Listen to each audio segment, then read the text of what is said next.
साकीनामा सुनना चाह रहे हैं। अल्लामा इकबाल की बड़ी मशहूर व मारूफ नज़्म है और मुझे ज़ाती तौर पर भी बहुत पसंद है।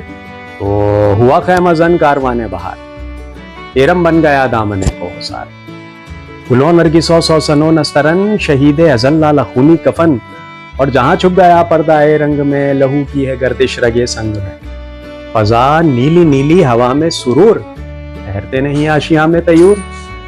वो जुए को हिस्सा उचकती हुई, अटकती लचकती सरकती हुई, उछलती फिसलती संभलती हुई, बड़े पेच खाकर निकलती हुई, रुके जब तो सिल चीर देती है ये, पहाड़ों के दिल चीर देती है ये। जरा देखे साकिए लाला फाम, सुनाती है ये जिंदगी का पयाम।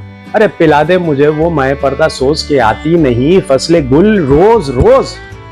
वो मैं जिससे रोशन ज़मीरे हयात, वो मैं जिससे है मस्ती कायनात, वो मैं जिससे है सोज़े साज़े अज़ल, वो मैं जिससे खुलता है राज़े अज़ल। उठा सा किया पर्दा इस रात से, लड़ा दे ममूले को शाहबाज से।